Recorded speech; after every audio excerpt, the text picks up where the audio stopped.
नमस्कार, मैं हूं आपके साथ मयंक। तो देखिए, नॉर्थ कोरिया और ईरान के न्यूक्लियर कोऑपरेशन को लेकर एक बड़ा खुलासा, एक बड़ी खबर। सबसे पहले बात करते हैं नॉर्थ कोरिया की। खबरों के मुताबिक नॉर्थ कोरिया यानी कि किम जोंग उन कभी भी न्यूक्लियर टेस्ट कर सकते हैं। सातवां न्यूक्लियर धमाका कर सकता है नॉर्थ कोरिया। देखिए, दक्षिण कोरिया की डिफेंस इंटेलिजेंस एजेंसीज जो है, उनकी तरफ से यह दावा किया गया है कि जल्द ही किम जोंग उन जो है वो सातवां परमाणु परीक्षण का फैसला ले सकते हैं। और यह दावा ऐसे समय पे हुआ है जब डोनाल्ड ट्रंप जो है, उन्होंने नॉर्थ कोरिया के साथ न्यूक्लियर बातचीत को लेकर दबाव बनाना शुरू कर दिया है। और हाल ही में हमने देखा कि ट्रंप के आदेश के बाद जो है अमेरिका ने बड़ी परमाणु मिसाइल जो है मिनटमैन 3 का परीक्षण किया। इसके पहले रूस ने, पुतिन ने जो है वो अपनी न्यूक्लियर मिसाइल का परीक्षण किया। अब ये इन हालात में, खासकर अमेरिका के न्यूक्लियर मिसाइल के परीक्षण के बाद ये खबर आ रही है कि किम जोंग उन किसी भी वक्त न्यूक्लियर ब्लास्ट कर सकते हैं, सातवां परमाणु परीक्षण कर सकते हैं। देखिए, पिछली बार जो है 2017 में अंडरग्राउंड न्यूक्लियर टेस्ट किया था नॉर्थ कोरिया ने, और उसके बाद अब खबर है कि कभी भी न्यूक्लियर परीक्षण हो सकता है। तो ये बात हुई नॉर्थ कोरिया की। नॉर्थ कोरिया ने पिछले 10 दिनों में 4 बैलिस्टिक मिसाइल्स टेस्ट किए हैं। 4 बैलिस्टिक मिसाइल्स, उसमें से 2 उस समय थे जब आसियान के दौरे पर थे डोनाल्ड ट्रंप, और उसी बीच में जो है वो नॉर्थ कोरिया ने 2 मिसाइल टेस्ट कर दिया। और उसके बाद 2 बैलिस्टिक मिसाइल टेस्ट हाल ही में हुए हैं पिछले 2 दिनों के अंदर। इन हालात में नॉर्थ कोरिया एक बार फिर बड़ा संदेश देना चाहता है अमेरिका को। अब देखिए, इस पूरे मामले में ईरान की भी जबरदस्त एंट्री हुई है, और ये खुलासे हुए हैं कि जो हमले हुए अमेरिका ने इस्फहान, नतांज और फोर्दो पे, जो न्यूक्लियर साइट्स पे ईरान के हमले किए, उसके बाद ईरान अब नॉर्थ कोरिया की मदद से इन पूरे न्यूक्लियर ठिकानों को फिर से तैयार कर रहा है। इस तरह की खबरें सिक्योरिटी और सुरक्षा और खुफिया एजेंसी से बाहर आने लगी हैं धीरे धीरे। अब देखिए, ये कोऑपरेशन को लेकर ऐसा क्यों कहा जा रहा है कि ईरान के लिए सबसे बड़ा मददगार न्यूक्लियर प्रोग्राम को फिर से रिबिल्ड करने में कोई हो सकता है, तो वो नॉर्थ कोरिया और किम जोंग उन हो सकते हैं। इसकी 3-4 बड़ी वजह है। देखिए, मार्क फिट्जपैट्रिक हैं, ये associate fellow for strategy technology and arms control IISS के में एसोसिएट फेलो हैं। इनकी तरफ से कुछ वक्त पहले एक आर्टिकल लिखा गया था जिसमें इन्होंने दावा किया गया है, इनकी तरफ से ये दावा किया गया कि Iran is not known to have lost any weaponisation capability in the June attacks. उन्होंने ये कहा कि ये जून के महीने में जो 12 दिन की जंग हुई थी, इसके बाद जो खबरें बाहर आई उसके मुताबिक ईरान के न्यूक्लियर प्रोग्राम से संबंधित या उनके वेपनाइजेशन, उनके हथियार बनाने की क्षमता को कोई खास नुकसान नहीं हुआ है। बात नंबर 1। बात नंबर 2, इनका ये कहना ऐसा है कि आजकल जो किम जोंग उन है, अगर इनके कुछ पिछले दिनों के फैसले देखें, Kim is more willing to take risk these days as demonstrated by his dispatch of troops to Russia to fight against Ukraine. इन्होंने कहा कि अगर हम किम जोंग उनके फैसले देखें पिछले कुछ महीनों के, तो उन्होंने रशिया को जो है वो मिसाइल्स प्रोवाइड करी, रशिया को वेपन्स प्रोवाइड किए, अपने सोल्जर्स, करीब 30,000 सोल्जर्स जो है वो यूक्रेन लड़ने के लिए भेज दिए, और उसके बाद लगातार बैलिस्टिक मिसाइल्स टेस्ट हो रहे हैं। उनका यह कहना है कि किम जोंग उन अब रिस्क लेते हुए, अमेरिका के अगेंस्ट जाते हुए ईरान की बड़ी मदद को तैयार हो सकते हैं, खासकर उसके न्यूक्लियर प्रोग्राम को फिर से खड़ा करने के लिए। और दूसरा, देखिए, एक बड़ी बात यह भी है कि दोनों देशों के ऊपर जो है वो सैंक्शंस लगे हुए हैं, ईरान के ऊपर भी और नॉर्थ कोरिया के ऊपर भी। दोनों के ऊपर सैंक्शंस लगे हैं, इसलिए दोनों देशों को इस बात की चिंता करने की जरूरत नहीं है कि उनकी तरफ, उनके क्या अमेरिका की तरफ से या यूरोप की तरफ से कोई और सैंक्शंस लग जाएंगे। ऑलरेडी ईरान के ऊपर स्नैपबैक सैंक्शंस लग चुके हैं, नॉर्थ कोरिया के ऊपर पहले से लगे हुए हैं। उन्हें किसी तरह का इस बात का डर नहीं है कि कोई और सैंक्शंस लगा देगा।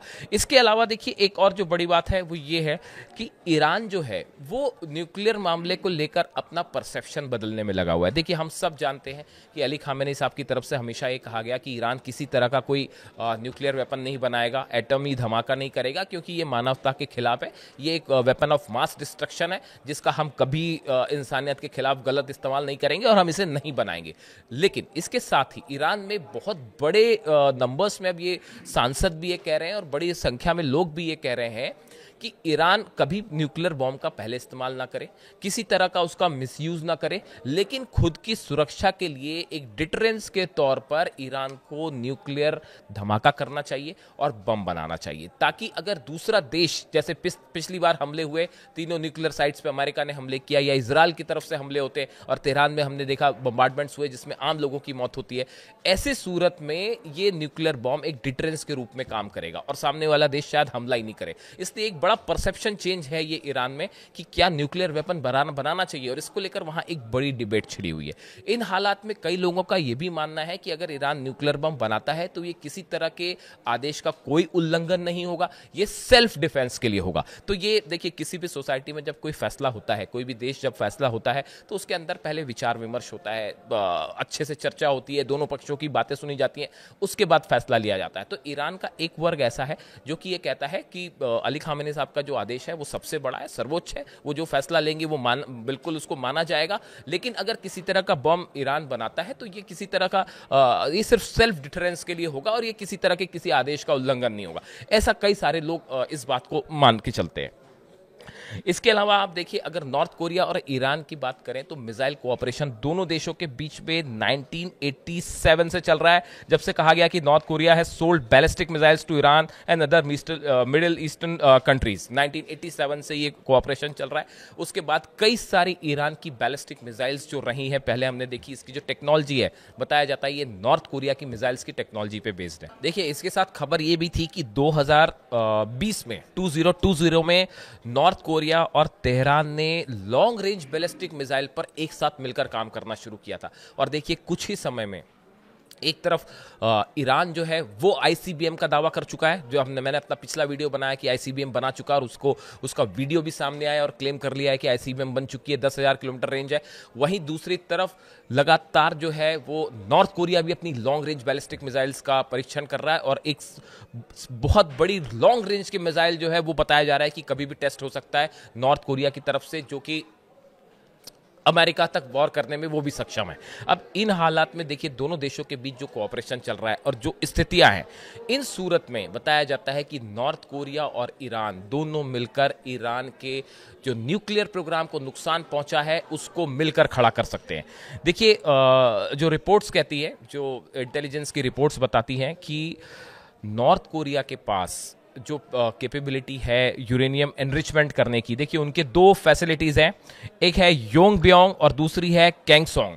ये दो जगह है जहां पे नॉर्थ कोरिया का न्यूक्लियर एनरिचमेंट होता है, और इनके पास कैपेबिलिटी है कि ये बहुत ही कम समय में 180 केजी HEU यानी हाईली एनरिच्ड यूरेनियम बना सकते हैं। 180 केजी बड़ा अमाउंट होता है।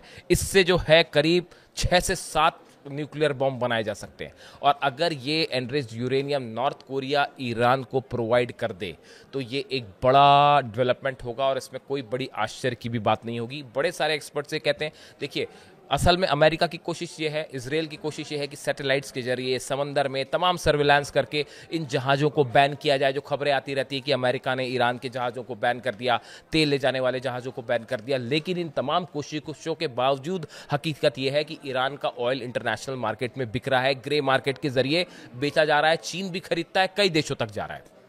इस सूरत में नॉर्थ कोरिया के लिए बिल्कुल मुश्किल नहीं होगा कि यूरेनियम या किसी तरह की सेंट्रीफ्यूजेस या वो सामान जिसको नुकसान पहुंचा है उसको जो है वो ग्रे मार्केट के जरिए ईरान पहुंचा दिया जाए। एक शिप से आजकल कई तरीके होते हैं, मैंने आपको बताया कि एक शिप पे शुरू होगा आना, समंदर के बीच में उसको दूसरे शिप पे लाद दिया जाएगा और पता चलेगा वो किसी पोर्ट पे गया और वहां से जहाज के जरिए जो है एयरप्लेन के जरिए पहुंचा दिया गया, या समंदर के रास्ते में ही 2-3 बार शिप्स चेंज करके सामान को पहुंचाया गया। न्यूक्लियर मटेरियल जो पहुंचाया जाता है कुछ बहुत बड़ा सामान नहीं होता है।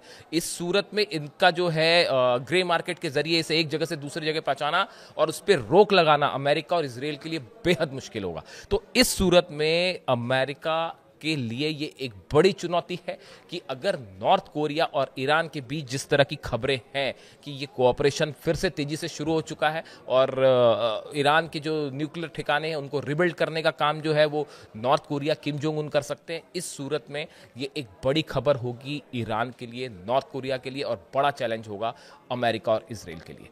इससे जुड़ा जो भी जानकारी होगी आप तक पहुंचाएंगे। Thank you so much.